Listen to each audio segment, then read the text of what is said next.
Halo teman-teman, kali ini saya akan bahas semangat dan keberanian pengacara Bapak Kamarudin Simanjuntak dalam menangani kasus yang ada di Republik Indonesia ini, baik kasus beberapa bulan yang lalu Muhammad KC, bahkan saat ini yang sedang viral yaitu keluarga almarhum Brigadir Yosua.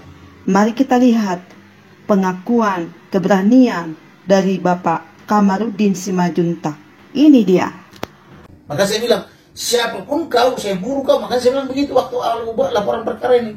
Tidak peduli.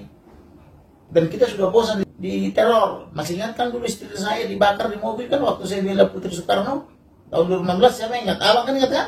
Waktu saya bela Putri Soekarno dulu, saya lagi bicara seperti ini di hadapan rapat itu, membela para tersangka itu. Istri saya baru jalan pagi di 400 meter dari rumah, baru keluar komplek, dibakar hidup-hidup istri saya sama anak saya. Jadi saya udah gak ada takut. Pokoknya bandit yang harus takut sama kita. Jangan pernah takut sama bandit. Gitu. Nah sekarang pasca membela Brigadir J macam-macam menyerang institusi, apa mungkin yang abang dapat teror, ancaman yang... Oh saya emang gak peduli. Di teror mau dipotong, mau dibunuh, saya gak peduli. Bagi saya itu hidup adalah Kristus, mati keuntungan. Mati aja untung, apalagi hidup. Itu kalau prinsip saya. Kemudian saya percaya kepada Tuhan Elohim bahwa dia pasti menolong saya. Makanya istri saya saja sudah dibakar hidup-hidup di dalam mobil, faktanya masih selamat. Saya sudah dikasih uang 11 miliar dulu membunuh saya tahun 2011 waktu saya buka Wisma Atlet yang berujung kepada IKTP Alkes Sambal. Saya masih hidup. Jadi untuk apa kita takut?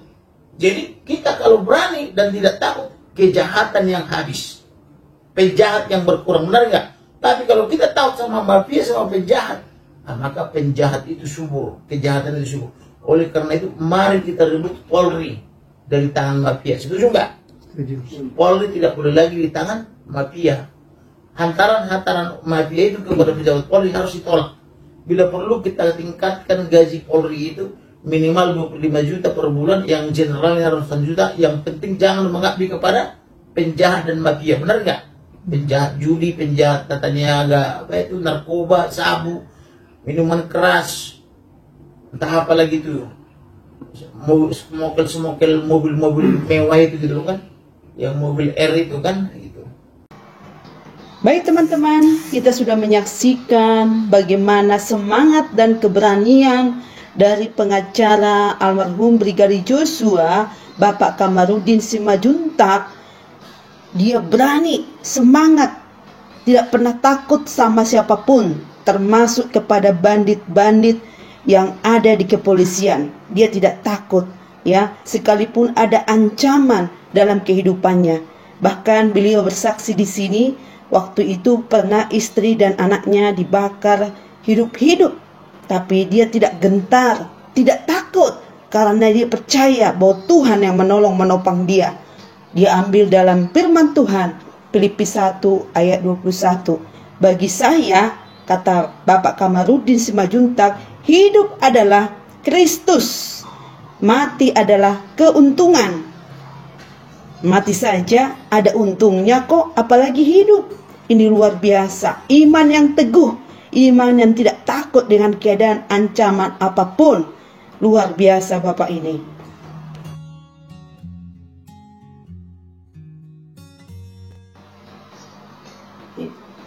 Jadi saya perhatikan ada beberapa prinsip yang saya dapatkan dari pengacara kondang yang luar biasa, yaitu Bapak Kamarudin Simanjuntak, bahwa tidak pernah takut kepada ancaman sekalipun nyawa taruhannya, ya. Sebagaimana kesaksian beliau tadi, saya percaya kepada Tuhan Elohim bahwa dia menolong saya. Makanya istri saya pun sempat diancam dan juga anak-anak saya, tapi saya bersyukur mereka masih ada, selamat, ya. Jadi saya teringat dalam Mazmur 121 ayat 1. Saya baca ya. Aku melayangkan mataku ke gunung-gunung. Dari manakah akan datang pertolonganku? Pertolonganku ialah dari Tuhan yang menjadikan langit dan bumi. Ini pandanganku ke gunung-gunung. Dari mana pertolongan? Tidak ada kalau bukan dari Tuhan. Ini yang mau saya sampaikan. Tidak ada pertolongan yang lain kecuali dari Tuhan. Artinya Bapak ini saya dapat inspirasi yang luar biasa.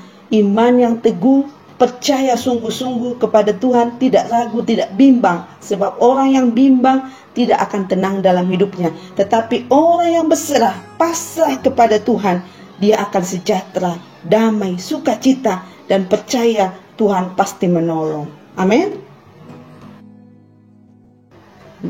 Nah, teman-teman, statement yang kedua yang saya dapatkan dari Bapak Kamarudin Simajuntak ini, bahwa beliau berani bersaksi di depan banyak orang.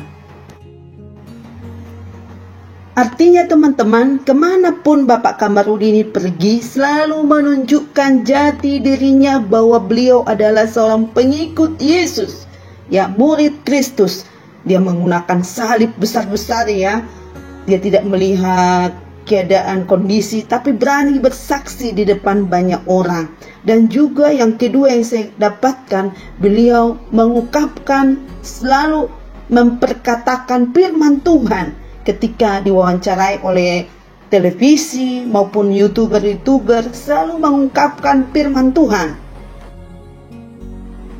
Artinya bahwa Bapak ini selalu menyimpan firman Tuhan di dalam hatinya, ya. Luar biasa, sehingga bisa diperkatakan firman itu kepada orang lain dan menghidupkan iman percaya orang lain dan juga kepercayaan Bapak Kamarudin Simajuntak.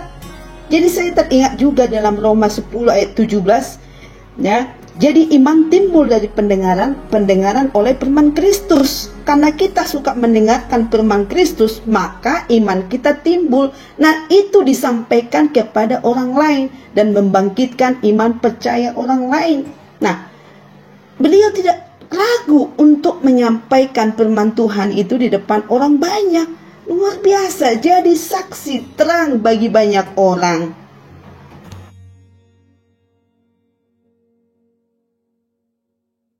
Dulu ketika saya kuliah, saya suka pergi pelayanan, ya. Saya pegang tangan di Alkitab, kadang-kadang sembunyiin Alkitab, takut, gak berani gitu, ya, waktu zaman kuliah. Kalau Bapak ini tidak seperti itu, salib di depan, bahkan memperkatakan firman Tuhan. Ayo, berani gak seperti ini, ya? Luar biasa. Oke teman-teman, sampai di sini dulu ulasan dan video saya. Semangat dan keberanian Bapak Kamarudin untuk menangani kasus-kasus yang ada di Indonesia. Terima kasih teman-temanku semua.